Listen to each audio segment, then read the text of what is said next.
Sampler, thank you so much for joining me today and for coming in and pouring for all the fans, our fans, your fans. I'm happy to do it. I'm excited for the event, the occasion.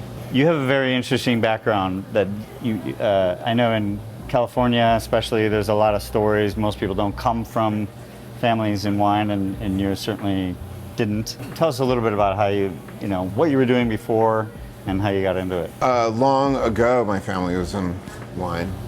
Okay. But by the time I came around, it wasn't happening. So I had no exposure to that. But my great-grandfather and great-great-grandfather had vineyards in Rancho Cucamonga.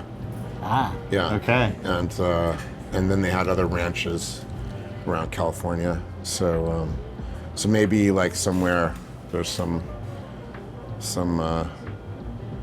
of that DNA coursing through the veins. But I was born in LA, fifth generation on my mom's side.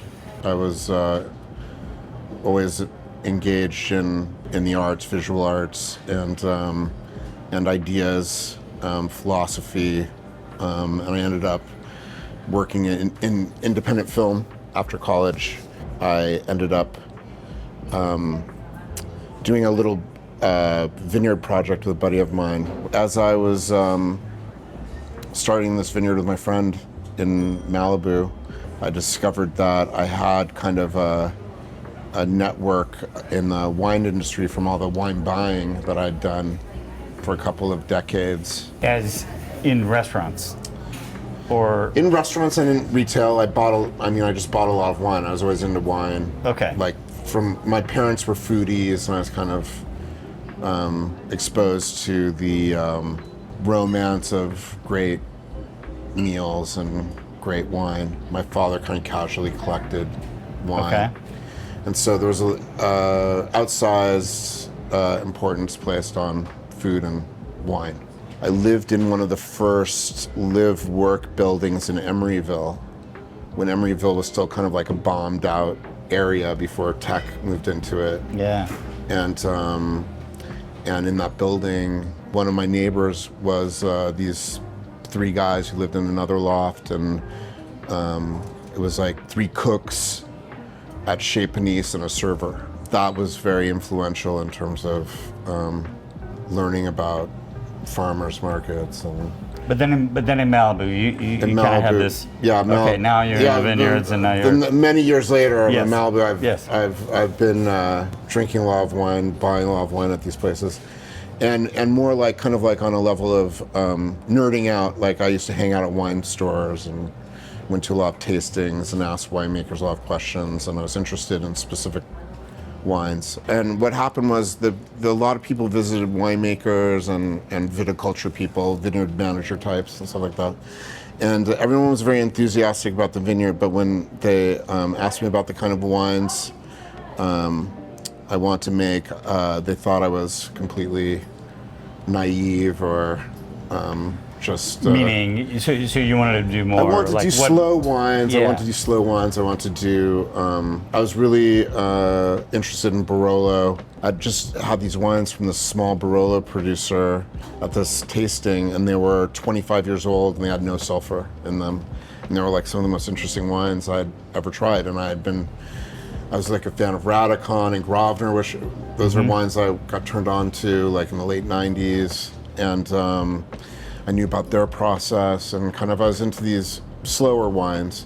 People didn't really throw around the natural wine term. It wasn't even a No, thing. it was like it was more just, like, oh, these are like minimal intervention wines are made in kind of a more like looking towards antiquity. So I found it interesting that everyone thought that these were terrible ideas about winemaking. The reason why I wanted to make wines in that style was because I felt like there was a lot of homogeneity in California wine, and these other wines were just so interesting and exciting, and I just didn't understand why wines like that weren't really being made in California. Yeah. When everyone said these were terrible winemaking ideas, I thought maybe I just didn't know enough about it, and that maybe all the stuff I read or what winemakers say was just like kind of like a lie. It was like more like being coy like a magician and that you had to kind of like become a member of the Magic Castle and, you know, get to a certain level before the secrets of the technique were revealed. But then I found out actually that's how wines were being made by these people. And so I just went ahead and at first with my friends from the vineyard in Malibu. From the vineyard in Malibu. Okay. And I decided that I was going to do cool climate Rhones in the style of really old school Barolo. Yeah.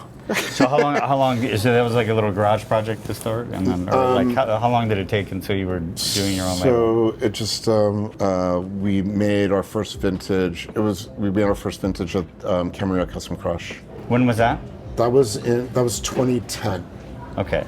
That just exploded. Like before the wines were commercially released from that project, we had broken up after the 2011 harvest, and then I started my own project in 2012. I started my winery called the Central Coast Group Project, and I was making more of these, neo-primitive fine wines utilizing really, really long extended maceration. So keeping the wine on the skins for anywhere from 100 to 300 days, and then doing long élevage anywhere from 3 now to X years. Like the current vintage is 2014, with 6 years in barrel, and everything else is even longer. Wow. Yeah. So it's kind of an eccentric, almost fine art for sure project. But you were getting some notoriety on some of the good restaurants in LA and getting on wine lists. So I just kind of dove in, not really having I didn't have any friends in the business. I didn't really know much about the business side of friends. But then after years, like everything kind of changes over. So I was kind of like really just on my own, making these wines, kind of not knowing what all that was involved, and I was just doing it myself. It's so interesting because I think a lot of the people that I run across that are fans of yours, all they really know are the fresh wines. Yeah. You know, they just know the Scotty-Boy, the fresh wines, and that they makes don't really sense have the because background of the that makes sense Central because Coast. the other wines are just it was such a small production, it's very obscure and expensive. Tell us about this wine, Steakhouse Smoothie number 2. This is called Large Door Steakhouse Smoothie number 2. And so this is a large door made as large door. The first large door wines I made were wines I took out of my CCGP inventory that were young. And so they had the vinification of CCGP, but there were only like 18 months in barrel. Okay. And so their wines have 300 days on the skins, but only 18 months in barrel compared to the other wines have 6 years, in barrel or longer. Yeah. So this is 36 days on the skins and 29 months in barrel, and it's a co-ferment of Petite Syrah and Syrah. So they're not as slow as the CCGP wines, but they're still slower than your conventional wines. Sure. But you call this fresh wine, but this is no lightweight. Yeah. It's not even. This is not even. I would still call this this is kind of a Van de Garde. This is still like a fine wine. It's aged in barrel for 29 months, and it can age. You can lay it down, and it'll improve with age. It's such a unique profile. I mean, all the wines are. It's just very, like I say, standalone in terms of the, what we see coming across the table. It's called Steakhouse Smoothie. There's like a little bit of a derogatory association with steakhouse wine, because it's all supposed to be like dad wine or like big like Napa cabs and stuff like that. But actually, steakhouses have some of the most interesting wine lists, because there are places where people really drink a lot of wine. Yeah. And are usually going for a special occasion, or are free spending to a certain degree. It's more that feeling of like home and red leather, like kind of like casual luxury, low-key luxury, and comfort. And so like it's like a steakhouse smoothie. It's it's SMOOTHY, not IE. So it's not meant to be like a shake. It's it's a conceptual place that you go to for that. It definitely has this like warmth. Yeah, for that it's like just, kind of comfort. It's a comfort voluptuous wine, and velvety like and- comfort, like Yeah. comfort food is kind of like comfort wine. Awesome. Tell us about then the transition from large door to the So Scotty-Boy. Scotty-Boy. true These were the fresh wines. wines. So I have these wines in. I made these in tank in 2019. In 2018, I tried to do a Vandegaard, like a fine wine Syrah in one of these tanks, and abandoned it. And then in 2019, I did fresh wines. Like, intentionally. Yeah, I did. Okay. I did fresh wines. So this Van de being Swaff style fresh wines. this being one example. This is a Syrah. Yeah. And so this is an homage to the Syrah that got left behind. And this is the big tang. It's called Big Tank. So in 2018, I abandoned a Syrah in a tank. Okay. And Because- it stayed in the tank for over a year. And so I made the fresh wines, and 6 months later, there was the pandemic. Okay. And the Syrah was still in the tank. So it was like 560 days on the skins or something like that. And we were doing this distance socializing. Mm-hmm. And we were doing musical tanks. So I had all these carbonic whites and juicy carbonic reds, all these fun flavors and all these different tanks. And we were listening to loud music and dancing in front of our tank, and then we'd move to the next tank in unison to keep our distance. Right. And somebody went into a tank that I told them not to, which was a Syrah tank, and she said "Oh, this is my favorite wine," and I was like, "What? Who told you to go in that tank?" So I hadn't tasted it for a long time, and it had just finally gotten dry enough to be considered dry. Okay.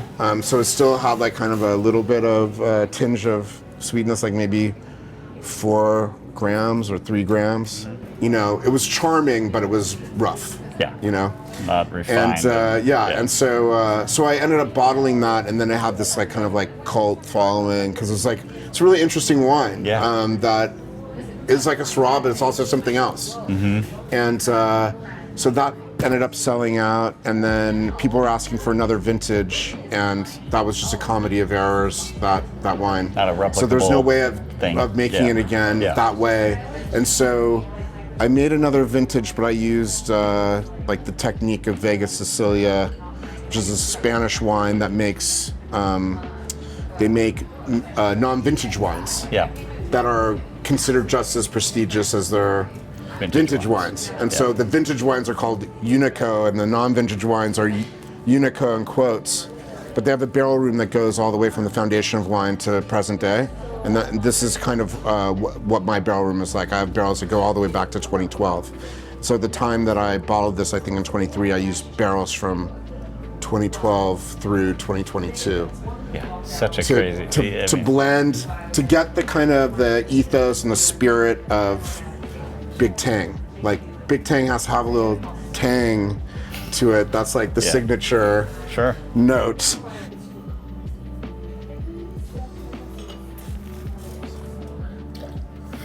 Yeah, I mean, again, just this like density, and power. But You get there's so much, Syrah, like, you get a lot of Syrah in there, but you also have that like acidity and tang, and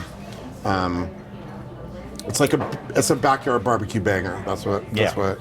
But with just so much, I don't know what you say. Like there's just deep savory notes, kind of these peppery layers to it, and but yeah, that tartness on the finish is just like, tang. Right? It's fun, and it's something that you can chill to the bone. So like you can throw it into the ice chest. Is that how you like to serve it? Yeah, It's like really cold? I drink it ice cold. Really? Okay. With Texas barbecue. Okay. So we have 2 bananas. Yeah, this is an example. Big Tang was one of the original wines, as well as this wine called Blush, and there's a wine called El Sandwich. El Sandwich is probably the most widely known. It's the wine that has a mortadella sandwich on the label. Right. That one's become kind of iconic, I guess. 2 Bananas is predominantly carbonic Pinot Grigio.